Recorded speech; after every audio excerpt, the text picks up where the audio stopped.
નમસ્કાર, media news સાથે હું અમિતા વાંઝા। સૌપ્રથમ મુખ્ય સમાચાર। જમ્મુ કાશ્મીરમાં સુરક્ષા દળોને મળી મોટી સફળતા। કઠવાના હીરાનગરમાં બીએસએફ પોસ્ટ પર પાકિસ્તાન તરફથી થયેલ ગોળીબારના જવાબમાં 7 પાક રેન્જર્સ અને 1 આતંકીને ઠાર મારતી સેના। સુરક્ષા દળોની સફળતા બદલ અભિનંદન પાઠવી ગૃહ રાજ્યમંત્રી હંસરાજ આહિરે જણાવ્યું, આ જ રીતે પાકિસ્તાનને અપાશે જડબાતોડ જવાબ। જમ્મુ કાશ્મીરમાં બારામુલ્લામાં જૈશ-એ મોહમ્મદના 2 આતંકીઓને કર્યા ગિરફ્તાર। તેમની પાસેથી મળ્યો હથિયારોનો મોટો જથ્થો। સાંબામાં અસંદિગ્ધ પ્રવૃત્તિઓ અને પાકિસ્તાનને ખબર પહોંચાડવાના આરોપસર કરવામાં આવ્યા હતા ગિરફ્તાર। વડોદરામાં આજે પોતાના દિલની નજીક એવા દિવ્યાંગોને 10,000 ઉપરાંત સહાય કીટનું વિતરણ કરશે નરેન્દ્ર મોદી। દિવ્યાંગોની સહાય માટેનો આ હશે ત્રીજો mega camp. Guinness book of world રેકોર્ડના 3 પ્રમાણપત્રો સ્વીકારશે પ્રધાનમંત્રી। પ્રધાનમંત્રી નરેન્દ્ર મોદી ગુજરાતના વડોદરામાં દેશના બીજા ઇકો ફ્રેન્ડલી અત્યાધુનિક આંતરરાષ્ટ્રીય ટર્મિનલનું પણ આજે કરશે ઉદ્ઘાટન। એનર્જી એફિશિયન્ટ ગ્લાસ, સૌર ઉર્જાનો બહોળો ઉપયોગ અને 164 મીટર લાંબા દેશના સિંગલ લેન્થ સ્ટીલ રૂફ સીટવાળું હશે ઇન્ટરનેશનલ એરપોર્ટ। વેસ્ટર્ન ઝોનલ કાઉન્સિલની 22મી બેઠક કેન્દ્રીય ગૃહમંત્રી રાજનાથસિંહની અધ્યક્ષતામાં સંપન્ન। ગુજરાતની સમુદ્રી સુરક્ષાની વ્યવસ્થા ગુજરાતે કરી છે તેમ જણાવતા મુખ્યમંત્રી।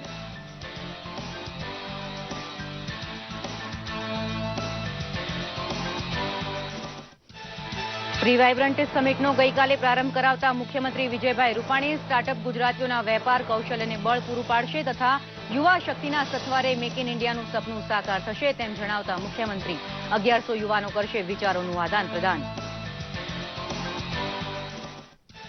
અને કબડ્ડી વિશ્વકપમાં ભારત પહોંચ્યું ફાઇનલમાં। સેમીફાઇનલમાં થાઇલેન્ડને 73-20થી હરાવ્યું। આજે ભારત ઈરાન વચ્ચે કબડ્ડી ફાઇનલમાં જામશે જબરજસ્ત જંગ।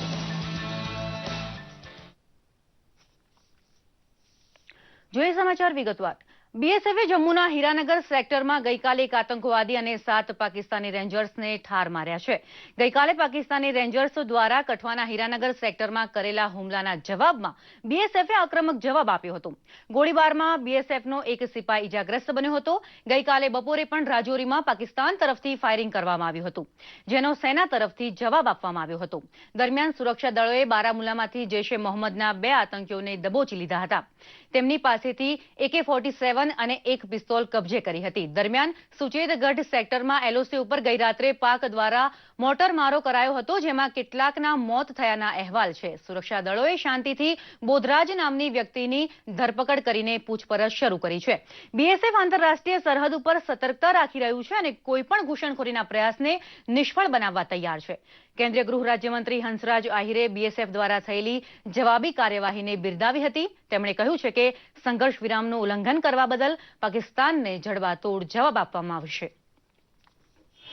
जिसमें 7 रेंजर्स पाकिस्तान के मारे गए हैं और एक आतंकी मारा गया है और इस घटना का हम लोगों ने हमारे बीएसएफ के और पैरामिलिट्री के लिए हमने आज़ादी छोड़ी है कि जब भी सीज फायर होगा, उल्लंघन होगा तो जवाबी कार्रवाई करनी चाहिए और इस तरीके से कार्रवाई हुई है और आगे पाकिस्तान इस तरह के सीज फायर जब भी करेगा हमारा पैरामिलिट्री जवाब देगा।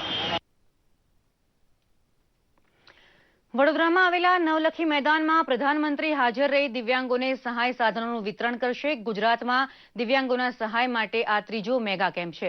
પ્રધાનમંત્રી આ કાર્યક્રમમાં ગિનીસ બુક ઓફ વર્લ્ડ રેકોર્ડના 3 પ્રમાણપત્ર પણ સ્વીકારશે। જોઈએ એક વિશેષ અહેવાલ। વડાપ્રધાન નરેન્દ્ર મોદી 22 ઓક્ટોબરે વડોદરામાં સુવિધાઓથી સજ્જ ઇન્ટરનેશનલ એરપોર્ટનું લોકાર્પણ કરશે। તો આ તરફ સુવિધાની વાત હોય ત્યારે તેમના દિલની એકદમ નજીકના દિવ્યાંગોને તેઓ કેમ ભૂલે। પ્રધાનમંત્રી નવલખી ગ્રાઉન્ડ ખાતે યોજાનાર દબદબાપૂર્ણ સમારોહમાં 10,000થી વધુ સહાયતા કીટ વિતરણ કરશે। આયોજકોનું કહેવું છે કે ભવિષ્યમાં નાના મોટા સ્તરે આ પ્રકારના કાર્યક્રમનું આયોજન કરવામાં આવશે। दिव्यांगजन सशक्तिकरण विभाग से ये माननीय प्रधानमंत्री जी के मुख्य आतिथ्य में तीसरा मेगा कैंप है और इसमें 10,578 दिव्यांगजनों को एड्स एंड असिस्टिव डिवाइसेस, तो इसका बजट इस सरकार ने बहुत अधिक बढ़ा दिया है और हम बहुत सिस्टमेटिक तरीके से, बहुत ट्रांसपेरेंट तरीके से हम हितग्राहियों का चयन करते हैं, असेसमेंट कैंप लगाए जाते हैं, फिर उनकी लिस्टिंग होती है और उसके बाद उनको एड्स एंड एसिस्टिव डिवाइसेस बांटे जाते हैं और इन सब का डिटेल ऑनलाइन आम पब्लिक के लिए देखने के लिए डाल दिया जाता है कि किस हितग्राही को कौन सा एसिस्टिव डिवाइसेस कहाँ पे मिला है। દિવ્યાંગો માટે યોજાનાર કાર્યક્રમ માટેની તૈયારીઓ પૂરજોશમાં ચાલી રહી છે. દિવ્યાંગોના કાર્યક્રમમાં 80 ફૂટ લાંબો, 60 ફૂટ પહોળો અને 7 ફૂટ ઊંચો ભવ્ય મંચની સાથોસાથ મંચ ઉપર દિવ્યાંગોને જવા માટે રેમ્પ પણ તૈયાર કરવામાં આવ્યો છે. આ તરફ દિવ્યાંગોમાં પીએમ વડોદરા આવવાના હોવાથી ઉત્સાહ જોવા મળી રહ્યો છે. પ્રધાનમંત્રી સમક્ષ કેટલાક દિવ્યાંગ તેમનું કૌશલ્ય રજૂ કરશે, જેની તેઓ છેલ્લા 10 દિવસથી તૈયારી કરી રહ્યા છે. नरेंद्र मोदी की तरफ से बहुत अच्छा लग रहा है और उनकी तरफ से हम लोग डांस करने वाले हैं और सब अच्छे भारत के लिए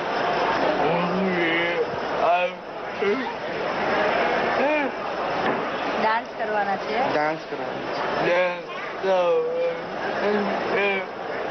मोदी जी आ रहे हैं, हम बहुत खुश हैं. नरेंद्र मोदी जी आ रहे हैं तो हमको बहुत अच्छा लग रहा है. बस वो हमको खूब पर्सनली मिले, उनकी वही ख्वाहिश है और हमें एडमायर करें. स्पेशली हम एमआर फील्ड में हमारे लिए कुछ काम करें. हमारे बच्चे सेमी क्लासिकल बेस्ड परफॉर्मेंस दे रहे हैं कि ये बच्चों को बहुत डांस सिखाना बहुत मुश्किल होता है, लेकिन उन्होंने इतनी प्रिपरेशन की है और इतना डेडिकेशन से प्रैक्टिस की है कि अगर गलती भी हो जाए तो आप लोग सब उनको क्षमा करके उनको अच्छे से एडमायर करना और उनको और आगे कुछ बढ़ने के लिए एक्साइटेड कैसे रहे बच्चे? कितना उत्साह था बच्चों में? उनको बच्चों में प्रैक्टिस हम जितनी भी बार कराते थे बच्चे खड़े हो जाते थे, कभी ना नहीं किया है. और इन बच्चों की फिजिकल कैपेसिटी भी काफी कम होती है, पैरों में भी बहुत दर्द होता है, हाइपोटोनिया होता है. फिर भी वो इग्नोर करके अगर हम बोले कि बच्चे एक बार प्रैक्टिस करोगे तो हाँ बोल देते. મોદી સરકાર દિવ્યાંગો તરફ વિશેષ ધ્યાન આપી રહી છે, તો દિવ્યાંગો પણ આગળ આવીને સરકારી યોજનાઓને સફળ બનાવી રહ્યા છે. વડોદરાના દિવ્યાંગો માટે દિવાળી ગિફ્ટથી વધારે હશે જ્યારે પ્રધાનમંત્રી નરેન્દ્ર મોદી સહાયક ઉપકરણોનું વિતરણ કરશે આ દિવ્યાંગોને. જે રીતે સરકારનું ખાસ ફોકસ છે દિવ્યાંગો ઉપર, એ જાહેર તરીકે દિવ્યાંગોના મનોબળને તાકાત આપશે. કેમેરા પર્સન પીસી જોશી સાથે અરુણ શર્મા, દૂરદર્શન ન્યૂઝ, વડોદરા.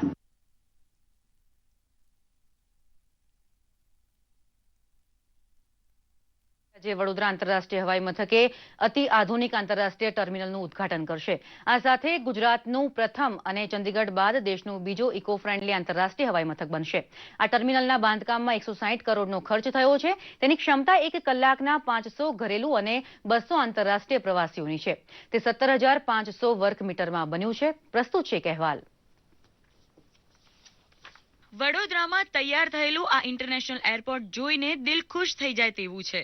છેલ્લા કેટલાય સમયથી જેની રાહ જોવાતી હતી તેવા અદ્યતન ઇન્ટરનેશનલ એરપોર્ટનું લોકાર્પણ કરી વડાપ્રધાન નરેન્દ્ર મોદી ગુજરાતની જનતાને દિવાળીની અમૂલ્ય ભેટ આપવા જઈ રહ્યા છે, ત્યારે તેમના આગમનની વડોદરાવાસીઓએ તૈયારી કરી લીધી છે.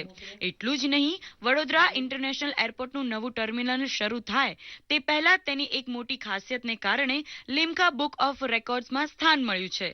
એરપોર્ટના નવા ટર્મિનલની છતે અનોખો રેકોર્ડ બનાવ્યો છે. તેને 164.2 મીટરની દેશની સૌથી લાંબી સિંગલ લેન્થ સ્ટીલ रूफ शीटના રેકોર્ડ તરીકે સ્થાન મળ્યું છે. तैयारी हमारी तरफ से पूरी है और कल हमारे लिए बहुत अच्छी हर्ष की बात है कि प्रधानमंत्री खुद हमारी इस बिल्डिंग का टर्मिनल बिल्डिंग जो कि बहुत ग्रीन बिल्डिंग के आसार पे बनाई गई है उसका वो खुद उद्घाटन करेंगे. वर्ल्ड रिकॉर्ड बेसिकली क्या है कि एक सिंगल शीट में ये रूफ का पूरा प्रोफाइल 164.5 मीटर की सिंगल प्रोफाइल शीट में बनाया गया. तो लिम्का ग्रुप ऑफ कंपनीज में लिम्का ग्रुप ऑफ रिकॉर्ड्स में उसका नाम आया है. It's very state of the art ultra modern airport है. काफ़ी ग्रीन फीचर्स हैं उसमें, एनर्जी सस्टेनेबल है, तो बहुत ही बढ़िया प्रोजेक्ट है बड़ौदा शहर के लिए. વડોદરા એરપોર્ટ અમદાવાદ બાદ રાજ્યનું બીજા નંબરનું સૌથી મોટું એરપોર્ટ બન્યું છે. આ ગ્રીન એરપોર્ટની વિશેષતાઓ વિશે સાંભળીએ અમારા સંવાદદાતા અરુણ શર્મા પાસેથી. તમને બતાવી દઉં કે વડોદરા આંતરરાષ્ટ્રીય હવાઈ અડ્ડાનું જે કન્સ્ટ્રક્શનનું કામ છે એ 2011માં શરૂ થયું હતું અને લગભગ 160 કરોડ રૂપિયાની લાગત છે આ એરપોર્ટના કન્સ્ટ્રક્શન માટે. અને 18,000 સ્ક્વેર મીટર એરિયામાં આખું એરપોર્ટ ફેલાયેલું છે અને 1 કલાકની અંદર 700 પેસેન્જર એટલે કે આંતરરાષ્ટ્રીય પેસેન્જર અને ઘરેલું પેસેન્જરને આ એરપોર્ટ હેન્ડલ કરી શકે છે અને જો ઇન્ટરનેશનલી સ્ટેન્ડર્ડ્સ છે એ માનક ઉપર આ એરપોર્ટનું કન્સ્ટ્રક્શન થયું છે. તમને આવી બતાવી દઉં કે આ જે એરપોર્ટ છે એમાં ટેકનોલોજીકલ ઇન્ફ્રાસ્ટ્રક્ચર અને સાથે સાથે હાઈટેક સિક્યોરિટી પણ મોજૂદ છે અને એક તરફથી જ આંતરરાષ્ટ્રીય માનક છે એના ઉપર આ એરપોર્ટનું નિર્માણ કરવામાં આવ્યું છે અને એક તરફથી વડોદરા વાસીઓ માટે દિવાળી ગિફ્ટ કહી શકાય છે આ એરપોર્ટને, કેમ કે હવે વડોદરા વાસીઓને અમદાવાદ કે પછી મુંબઈ નહીં જવું પડશે આંતરરાષ્ટ્રીય હવાઈ સફર કરવા માટે. એ લોકો અહીંથી ટિકિટ બુક કરીને આંતરરાષ્ટ્રીય હવાઈ સફર ઉપર નીકળી શકશે. તો એક તરફ તો આ હવાઈ અડ્ડો જે છે, જે ઇન્ટરનેશનલ એરપોર્ટ છે, એ આંતરરાષ્ટ્રીય કનેક્ટિવિટી પ્રોવાઈડ કરાશે વડોદરા વાસીઓ માટે અને બીજી તરફ એ બુનિયાદી ઢાંચા એટલે કે ઇન્ફ્રાસ્ટ્રક્ચરને પણ તાકાત આપવામાં એક અહેમ ભૂમિકા નિભાવશે. વડાપ્રધાનના હસ્તે ઉદ્ઘાટન બાદ તુરંત જ ડોમેસ્ટિક ફ્લાઇટો શરૂ કરી દેવાશે, જેની મુસાફરો ઘણા સમયથી રાહ જોઈ રહ્યા હતા. જો કે હજુ ઇન્ટરનેશનલ ફ્લાઇટ્સ માટે એપ્રોચ થયો નથી. તેમ છતાં ભવિષ્યમાં આંતરરાષ્ટ્રીય હવાઈ સેવા માટેની તમામ સુવિધાઓ ઊભી કરવા માટે યુદ્ધના ધોરણે કામગીરી ચાલુ છે, ત્યારે નવા બિલ્ડિંગમાં ડોમેસ્ટિક ફ્લાઇટ્સ શરૂ કરી દેવામાં આવશે, જેથી વડોદરા વાસીઓમાં આનંદની લાગણી ફેલાઈ છે. It is a very big benefit. काफ़ी लोग जो बड़ौदा में रहते हैं वो इंटरनेशनली ट्रैवल करते हैं, उनको या तो अहमदाबाद या बॉम्बे से कनेक्टिविटी लेनी पड़ती है. बहुत कुछ, बिकॉज टाइम बहुत कम कंज्यूम होगा, बिकॉज यहाँ से अहमदाबाद जाना पड़ता है, 2-2.5 घंटे लगता है. यहाँ से इजीली વડોદરા ઇન્ટરનેશનલ એરપોર્ટના વીજ વપરાશની 50% જરૂરિયાત સોલાર પાવરથી પૂરી થાય તેવું આયોજન કરી દેવાયું છે. એકવાર એરપોર્ટ ટર્મિનલની કામગીરી પૂરી થઈ જશે તે બાદ સોલાર પેનલો લગાવવાની કામગીરી શરૂ થશે. આમ વડોદરા ઇન્ટરનેશનલ એરપોર્ટ પણ તેની વીજ જરૂરિયાત 50% સૌર ઉર્જા દ્વારા સંતોષી શકશે. દૂરદર્શન સમાચાર માટે વડોદરાથી ભરત વણકર સાથે અરુણ શર્માનો રિપોર્ટ. પ્રધાનમંત્રી નરેન્દ્ર મોદી આજે ગુજરાતના વડોદરા ખાતે આવી રહ્યા છે અને જોઈએ તો આંતરરાષ્ટ્રીય હવાઈ મથકનું ઉદ્ઘાટન પણ કરવાના છે અને આ વિશે વધુ માહિતી મેળવી અમારા દૂરદર્શન સંવાદદાતા અરુણ શર્મા પાસેથી. જી અરુણ, હાલ કેવો માહોલ છે વડોદરા ખાતે? જી, સાચી વાત છે તમારી. પ્રધાનમંત્રી નરેન્દ્ર મોદી હવે વડોદરા પહોંચવાના છે. વડોદરામાં તૈયાર થયેલું આ ઇન્ટરનેશનલ એરપોર્ટ જોઈને સૌથી પહેલી વાત વડોદરાને હવે આંતરરાષ્ટ્રીય એરપોર્ટ મળી જશે અને હવે વડોદરા વાસીઓને અમદાવાદ કે પછી મુંબઈ જવાની જરૂર નથી. જો તેમને હવે જો કે ઇન્ટરનેશનલ ઉડાન ભરવી હોય તો અને એ લોકોને વડોદરાથી જ હવે ઇન્ટરનેશનલ ફ્લાઇટ મળી શકશે. સૌથી મહત્વપૂર્ણ વાત એ છે કે આ જે એરપોર્ટ છે એ કમ્પ્લીટલી ગ્રીન એરપોર્ટ છે, એટલે કે કેવી રીતે ઉર્જાનું સંરક્ષણ થઈ શકે અને કેવી રીતે ગ્રીન એનર્જીઝ અહીંયા ઉપલબ્ધ કરાવી શકાય એની ઉપર ખાસ ફોકસ છે. લિમ્કા બુક ઓફ વર્લ્ડ રેકોર્ડ્સમાં પણ આ એરપોર્ટનું નામ છે, કારણ કે જે આખી શીટ છે જે ઉપર લગાવેલી છે એ કમ્પ્લીટલી ઉર્જા સંરક્ષણ કરવામાં એક મહત્વપૂર્ણ ભૂમિકા નિભાવે છે અને એટલા માટે આ એરપોર્ટ ખૂબ જ મહત્વ રાખે છે.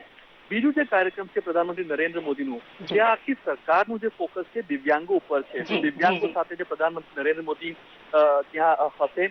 અને બીજી મહત્વપૂર્ણ વાત કે ગયા 2 વર્ષમાં 4,000થી પણ વધારે કેમ્પ કર્યા છે આ સરકારે અને દિવ્યાંગોને જેવી રીતે આ એસિસ્ટી જે કે કિટ્સ આપવાના છે, એસિસ્ટિવ કિટ છે કે સહાયક ઉપકરણો આપવાના છે, વિતરણ થશે સહાયક ઉપકરણોનું. એનાથી બેસિકલી થશે કે આ લોકોને બહુ કોન્ફિડન્સ મળશે જે દિવ્યાંગો છે. તમને ખ્યાલ જ હશે કે ઓલિમ્પિકમાં જો પેરાલિમ્પિકની વાત કરીએ તો દિવ્યાંગોએ આ સાબિત કરી દીધું છે કે કોઈનાથી એ લોકો ઓછા નથી ને બહુ વધારે છે અને સમાજમાં એક ઇક્વલિટી ધરાવે છે. આ લોકોને જરૂર છે થોડો લગાવની, થોડા પ્રોત્સાહનની અને એ પ્રધાનમંત્રી નરેન્દ્ર મોદી કરી રહ્યા છે. જેવી રીતે કે 4,000થી વધારે કેમ્પ યોજાયા છે ગયા 2 વર્ષમાં, એ સાબિત કરે છે કે પ્રધાનમંત્રી નરેન્દ્ર મોદીનું ખાસ ફોકસ દિવ્યાંગો પર જ છે. તો આજના જે 2 કાર્યક્રમ છે, એક તો ફર્સ્ટ હાફમાં જે કે ઇન્ટરનેશનલ એરપોર્ટ ટર્મિનલનું જે ઉદ્ઘાટન કરવાના છે, એનાથી ગુજરાતના વડોદરા જે ઓલરેડી સ્માર્ટ સિટી માં દાખલ થઈ ચૂકી છે વડોદરા સિટી, એને જે ઇન્ફ્રાસ્ટ્રક્ચર છે એને ખાસો અહીંયા એને તાકાત મળશે ઇન્ફ્રાસ્ટ્રક્ચરને. અને બીજી વાત વડોદરાના જે દિવ્યાંગો છે એ લોકોને અહીંયા ખાસ પ્રોત્સાહન મળશે. અને એક તમને મહત્વપૂર્ણ વાત તમને કહી દઉં, પ્રધાનમંત્રી નરેન્દ્ર મોદીને આજે ગિનિસ બુક ઓફ વર્લ્ડ રેકોર્ડના જે ઓફિશિયલ છે એ સર્ટિફિકેટ આપશે, કારણ કે 3 જે મહત્વપૂર્ણ કાર્ય છે થવાના છે. લગભગ 600 લોકોને જે હિયરિંગ જે એડ જે કિટ છે એ પહેરાવવામાં આવશે 8 કલાકની અંદર. સાથે જે 1000 જે વ્હીલચેર છે એનાથી લોગો બનાવવામાં આવશે. અને ત્રીજી વાત છે એમાં કે 689 લોકો જે છે એમાંથી જો ઓઇલ લેમ્પ છે એ લોકો અહીંયા પ્રજવાવાના છે. જી બિલકુલ અરુણ, એક પ્રશ્ન એ પણ પૂછવા માંગીશું કે કહી શકાય કે વડોદરાવાસીઓને હવે અમદાવાદ કે પછી મુંબઈ ઇન્ટરનેશનલ હવાઈ મથકે જવાની જરૂર નહીં રહે?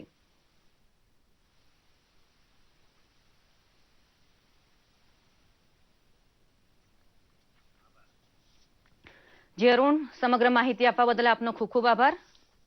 સમાચારમાં આગળ વાત કરીએ તો મુખ્યમંત્રી વિજયભાઈ રૂપાણી અને નાયબ મુખ્યમંત્રી નીતિનભાઈ પટેલે ગૃહમંત્રી રાજનાથસિંહની અધ્યક્ષતામાં યોજાયેલી 22મી વેસ્ટર્ન ઝોનલ કાઉન્સિલની બેઠકમાં ભાગ લીધો હતો. મુખ્યમંત્રી વિજયભાઈ રૂપાણીએ મુંબઈમાં યોજાયેલી 22મી વેસ્ટર્ન ઝોનલ કાઉન્સિલની બેઠકમાં રાજ્યો વચ્ચે પરસ્પર પરામર્શનું સક્ષમ પ્લેટફોર્મ છે તેવો સ્પષ્ટ મત વ્યક્ત કર્યો હતો. આ બેઠકમાં મુખ્યમંત્રીએ ગુજરાતના જે માછીમારો પાકિસ્તાનની જેલમાં બંધક છે તેમને વહેલાસર મુક્ત કરાવવા માટે કેન્દ્ર સરકારને દરમિયાનગીરી કરવા અનુરોધ કર્યો હતો. કેન્દ્રીય ગૃહમંત્રીએ સકારાત્મક પ્રતિસાદ આપતા આ વિષયમાં સંપૂર્ણ સહયોગની ખાતરી આપી હતી. મુખ્યમંત્રીએ આ બેઠકમાં ગુજરાતમાં સમુદ્રી સુરક્ષાની સતર્કતાથી ઘૂસણખોરી અટકાવવા કોસ્ટલ સિક્યુરિટી સઘન કરવામાં આવી છે તેની સવિસ્તાર ભૂમિકા આપી હતી. તેઓએ કહ્યું હતું કે રાજ્યમાં 22 marine police station, 25 coastal highway checkpost અને 31 ઇન્ટર સેન્ટર બોટ મારફતે સમુદ્રી સીમાની સુરક્ષા ચુસ્તપણે કરવામાં આવી રહી છે. આ વેસ્ટર્ન ઝોનલ કાઉન્સિલમાં ગોવા અને મહારાષ્ટ્રના મુખ્યમંત્રી તેમજ કેન્દ્ર શાસિત પ્રદેશ દીવ દમણ અને દાદરા નગર હવેલીના પ્રશાસકોએ ભાગ લીધો હતો. મુખ્યમંત્રી વિજયભાઈ રૂપાણીએ ગઈકાલે ગાંધીનગરમાં મહાત્મા મંદિર ખાતે સ્ટાર્ટઅપ સમિટ 2016નો પ્રારંભ કરાવ્યો હતો. વાયબ્રન્ટ ગુજરાત સમિટ 2017ના ભાગરૂપે યોજાયેલ 2 દિવસીય સમિટના ઉદ્ઘાટન સમારંભ પ્રસંગે મુખ્યમંત્રીશ્રીએ જણાવ્યું હતું કે ગુજરાત સરકાર નવીન સંશોધનો ઉપર આધારિત ઉદ્યોગો શરૂ કરનાર કૌશલ્યવાન યુવાનોને સહાય માટે હંમેશા પ્રતિબદ્ધ છે.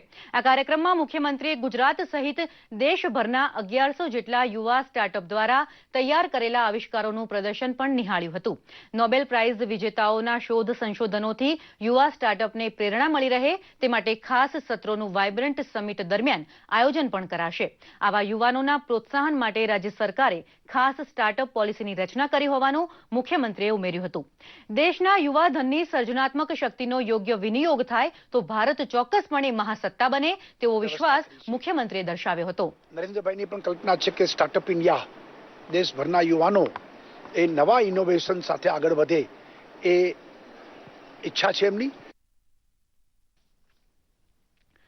ભારતીય જનતા પાર્ટીના રાષ્ટ્રીય અધ્યક્ષ શ્રી અમિતભાઈ શાહનો આજે જન્મદિવસ છે. તેમના નેતૃત્વમાં ભાજપા વિશ્વની સૌથી વધુ સભ્ય સંખ્યા ધરાવતી પાર્ટી બની છે. ત્યારે અમદાવાદમાં ભાજપાના કાર્યકર્તાઓમાં તેમનો જન્મદિવસ સેવાકીય કાર્યો દ્વારા મનાવવામાં આવ્યો હતો.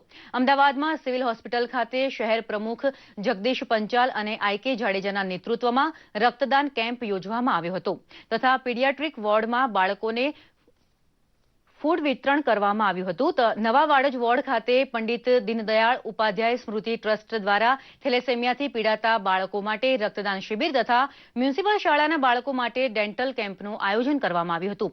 નારણપુરા વોર્ડમાં પણ મેગા મેડિકલ કેમ્પનું આયોજન કરવામાં આવ્યું હતું. આ કેમ્પમાં ડાયાબિટીસ, બીપી, અસ્થમા, કેન્સર તેમજ બાળ રોગો તથા સ્ત્રી રોગો જેવા તમામ રોગોનું નિદાન કરીને યોગ્ય સારવાર આપવામાં આવી હતી. આ પ્રસંગે અમદાવાદ મ્યુનિસિપલ કોર્પોરેશનના મેયર શ્રી ગૌતમ શાહ તથા મંત્રી શ્રી પ્રદીપસિંહ જાડેજા ઉપસ્થિત રહ્યા હતા. ગૌરવ છે અમારા નારણપુરા વિધાનસભાના એક બૂથના કાર્યકર્તા દેશની સત્તાધારી પાર્ટી એના રાષ્ટ્રીય અધ્યક્ષ છે, જેમણે બૂથના કાર્યકર્તાથી માંડીને રાષ્ટ્રીય અધ્યક્ષ સુધી કુશળ સંગઠક તરીકે કામ કર્યું છે. એમના જન્મદિવસને નારણપુરા વિધાનસભાના કાર્યકર્તાઓએ આ વિસ્તારની સેવા વસ્તી અને લોકો માટે મેડિકલ કેમ્પ, રક્તદાન શિબિર, નેત્રદાન કેમ્પ, જુદા જુદા સેવાના માધ્યમોથી પ્રજાની સેવા કરવાનો સંકલ્પ આજના દિવસે એમણે પરિપૂર્ણ કર્યો છે. ભારતને વાણિજ્યિક મધ્યસ્થતાનું મહત્વપૂર્ણ કેન્દ્ર બનાવવા ઉપર જોર આપતા નાણામંત્રી અરુણ જેટલીએ જણાવ્યું કે મુંબઈ અને રાષ્ટ્રીય રાજધાનીના મધ્યસ્થતા કેન્દ્રોને પુનઃજીવિત કરવાનો પ્રયાસ કરવામાં આવી રહ્યો છે. તેનો ઉદ્દેશ અનુબંધને લઈને ઊભા થતા વિવાદને ઝડપથી ઉકેલવાનો રહેશે. ગઈકાલે રાજધાની ખાતે નીતિ પંચ દ્વારા આયોજિત મધ્યસ્થતા સંમેલનમાં અધ્યક્ષતા કરતા જેટલીએ જણાવ્યું હતું કે ભારત એ સ્વસ્થ વિશ્વ અર્થવ્યવસ્થામાં આશાનું કિરણ છે અને તેમાં સૌથી વધુ પ્રત્યક્ષ વિદેશી રોકાણકારોને તેણે આકર્ષિત કર્યા છે. નાણામંત્રીએ કહ્યું કે ભારતને મહત્વપૂર્ણ મધ્યસ્થ કેન્દ્ર બનાવવા માટે યોગ્ય વ્યવસ્થાની જરૂરિયાત છે અને સરકાર આ દિશામાં આગળ વધી રહી છે. We need arbitration with modest costs. And of course, as the president of the ICC said just now, that we need to recognize the principle that arbitration being a domestic dispute redressal forum chosen by the contracting parties, contracts to be respected and therefore judicial intervention to be either minimal or virtually non-existent. The object of that arbitration is, in order to expedite the arbitration, cut down the cost and therefore incentivize people from arbitrating in India rather than otherwise. દૂરસંચાર નિયામક પ્રાધિકરણ ટ્રાઈએ Reliance જીઓને પર્યાપ્ત interconnection પૂરું ન પાડવા બદલ 3 mobile company Airtel, idea અને Vodafone ઉપર કુલ 3050 કરોડ રૂપિયાનો દંડ ફટકાર્યો છે. ભારતીય એરટેલ લિમિટેડ પર કુલ 1050 કરોડ રૂપિયા, વોડાફોન ઉપર જમ્મુ કાશ્મીરને બાદ કરતા 21 સર્કલમાં 1050 કરોડનો દંડ, જ્યારે આઈડિયા સેલ્યુલર ઉપર તેની ઉપસ્થિતિવાળા 20 સર્કલોમાંથી હિમાચલ પ્રદેશને છોડીને બાકીના 19 સર્કલમાં 50-50 કરોડ રૂપિયાના હિસાબ મુજબ 950 કરોડ રૂપિયાનો દંડ ફટકાર્યો છે. રિલાયન્સ જીઓએ આ તમામ કંપનીઓ વિરુદ્ધ પર્યાપ્ત ઇન્ટરકનેક્શન પૂરું ન પાડવા બદલ 14 જુલાઈએ ફરિયાદ કરી હતી. અમદાવાદમાં નિરમા યુનિવર્સિટી ખાતે 22મો પદવીદાન સમારોહ ગઈકાલે યોજાઈ ગયો. આ સમારંભ યુનિવર્સિટી ઓફ વેસ્ટ મિનિસ્ટરમાં પોલિટિકલ ફિલોસોફીના એમરિટસ પ્રોફેસર લોર્ડ ભીખુ પારેખના મુખ્ય મહેમાન પદે યોજાયો હતો. ભીખુ પારેખે દીક્ષાંત પ્રવચનમાં જણાવ્યું હતું કે શિક્ષણમાં ગુણવત્તા નિયંત્રણ મહત્વનું પાસું છે. તેઓએ ઉચ્ચ શિક્ષણ મેળવ્યા બાદ વિદ્યાર્થીઓ ભારતમાં જ યોગદાન આપે તેવી ખાસ શીખ આપી હતી. આ પ્રસંગે નિરમા યુનિવર્સિટીના પ્રમુખ કરસનભાઈ પટેલ અને મહાનુભાવોના હસ્તે વિદ્યાર્થીઓને ડિગ્રી એનાયત કરવામાં આવી હતી, જેમાં પીએચડીના 19, એમટેકના 411 અને એમસીએના 31 વિદ્યાર્થીઓનો સમાવેશ થાય છે. જ્યારે શ્રેષ્ઠ દેખાવ કરનાર 44 વિદ્યાર્થીઓને લોર્ડ ભીખુ પારેખ દ્વારા મેડલ એનાયત કરાયા હતા. 7 પોઈન્ટનો પ્રોગ્રામ મેં દેશ માટે રજૂ કર્યો હતો. હું જ્યારે મનમોહન સિંહની એડવાઇઝરી કમિટીમાં હતો ત્યારે કે આ દેશને સુધારવા માટે તમારે 7 પોઈન્ટ પ્રોગ્રામ અપનાવવો પડશે. ગુજરાતમાંથી તમે જો એક નક્કી કર્યું હોય કે 20 છોકરાઓ જે છે ટેલેન્ટેડ છોકરાઓ પરીક્ષા લઈને 20 છોકરાઓને દર વર્ષે 3 વર્ષ ભણવા માટે પરદેશ મોકલવા છે. ઓક્સફર્ડ, કેમ્બ્રિજ, પેરિસ, હાર્વર્ડ મોકલવા છે. ટેલેન્ટેડ પરીક્ષા લો, પછી તમે 2 સાયન્સીસમાં, 2 આર્ટ્સમાં, 2 ઇકોનોમિક્સમાં, 2 ફિલોસોફીમાં, આ રીતે તમે 30 પસંદ કરેલા માણસોને ત્યાં મોકલો. 3 વર્ષ પછી લોકો ભણીને પાછા આવે છે. દાદરાનગર હવેલીના કરાડ ગામે બીબીએ ગવર્મેન્ટ પોલિટેકનિક કોલેજમાં ઇન્ડસ્ટ્રીઝ મીટ 2016 યોજાઈ હતી, જેનો મુખ્ય ઉદ્દેશ પોલિટેકનિક કોલેજમાં એન્જિનિયરિંગનું શિક્ષણ પ્રાપ્ત કરી ચૂકેલા વિદ્યાર્થીઓને દહાણુમાં આવેલ ઔદ્યોગિક એકમોમાં તેમની કાબિલિયત મુજબ રોજગાર આપવાનો હતો. આ ઇન્ડસ્ટ્રીઝ મીટ ડીઆરઆઈ, સેલવાસ પ્રદૂષણ નિયંત્રણ સમિતિ અને વેટ વિભાગ, લેબર કમિશનરેટ, સિલવાસના industries association, DNH industry association અને સિલવાસા ઇન્ડસ્ટ્રીયલ અને મેન્યુફેક્ચરિંગ એસોસિએશનના સહયોગથી યોજાયો હતો. આ કાર્યક્રમમાં સિલવાસા ઇન્ડસ્ટ્રીયલ અને મેન્યુફેક્ચરિંગ એસોસિએશનના પ્રમુખ ચંદ્રકાંત કાઠવાલા ઉપસ્થિત રહ્યા હતા. આ કાર્યક્રમમાં 50થી વધુ કંપનીના પ્રતિનિધિઓ અને ગવર્મેન્ટ પોલિટેકનિક કોલેજોના પ્રોફેસરો અને વિદ્યાર્થીઓ ઉપસ્થિત રહ્યા હતા. इसलिए ऑर्गेनाइज किया है, इंडस्ट्री और पॉलिटेक्निक कॉलेज के बीच में एक जॉइंट एक एक्सरसाइज शुरू करने के लिए. इस पर बेसिकली हमारे इधर 330 बच्चा हर साल हमारा पॉलिटेक्निक कॉलेज से बाहर आता है, तो उनको इंडस्ट्री में कैसे हम प्लेस कर सकते हैं, तो इंडस्ट्री कैसे हमें उसमें सपोर्ट कर सकते हैं और हम क्या क्या चेंजेस करना है और बच्चों को कैसे आगे लेके आना है हमारे इंडस्ट्री में उनको सही से प्लेस होने के लिए. દિવાળીને હવે ગણતરીના દિવસો બાકી રહ્યા છે ત્યારે લોકો બજારમાં ઘર સુશોભનની વસ્તુઓથી માંડીને વિવિધ ખરીદી કરતા હોય છે. દિવાળીમાં દરેક ઘરે કોડિયાથી દીવા કરીને પ્રકાશનું પર્વ મનાવવામાં આવે છે. ત્યારે અમદાવાદમાં આવેલ નવજીવન ચેરિટેબલ ટ્રસ્ટ દ્વારા મંદબુદ્ધિના બાળકો માટીના કોડિયા બનાવી રંગબેરંગી કલર કરી તેમને તૈયાર કરવાનું કામ પૂરજોશમાં કરી રહ્યા છે. દિવ્યાંગ બાળકો કે જેઓ કંઈ સમજી શકતા નથી કે બોલી શકતા નથી તેઓને તાલીમ આપીને તેમના દ્વારા તૈયાર થયેલ કોડિયા દિવાળીના તહેવારમાં બજારમાં વેચાણ માટે મૂકવામાં આવશે. દર વર્ષે દિવાળીમાં 25 થી 30 હજાર દીવાઓ તૈયાર કરીને ક્લબો, સંસ્થાઓ અને સોસાયટીમાં વેચવામાં આવે છે. જે નફો થાય તે બાળકોમાં વહેંચી દેવામાં આવે છે. તો લોકો પણ કોડિયાની ખરીદી કરીને સહકાર આપી રહ્યા છે અને તેમને મદદ કરી રહ્યા છે. પાછળનું કારણ એ છે કે આ બાળકો આટલા પ્રેમથી, ઉત્સાહથી બનાવે છે અને બજાર એમને અહીંયા જ મળે, બજારમાં વેચવા ના જાય.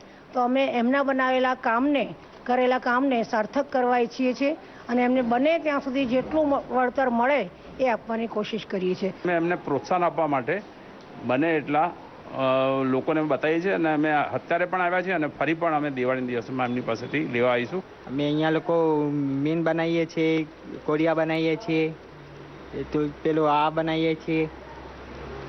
તે સારું છે, તે છોકરાઓ કરે છે. બહુ મજા આવે છે અને અહીંયા ફાવે બી ખરું. એનો અમારા ઘર સાહેબને સાથ છે બહુ.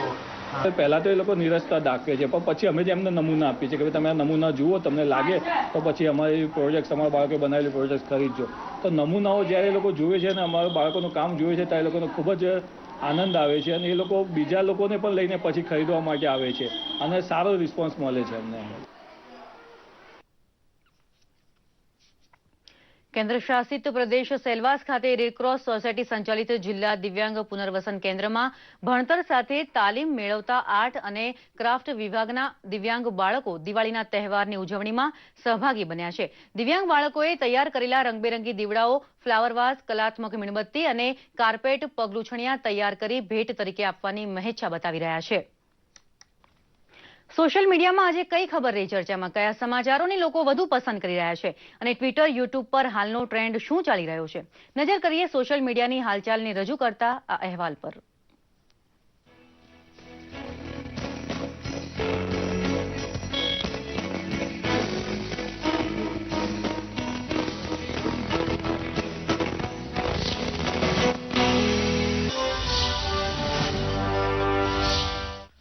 આજે ભાજપના રાષ્ટ્રીય અધ્યક્ષ અમિત શાહનો જન્મદિવસ છે. સોશિયલ મીડિયા પર દેશભરમાંથી પાર્ટીના કાર્યકર્તાઓ શુભેચ્છાનો ધોધ વરસાવી રહ્યા છે.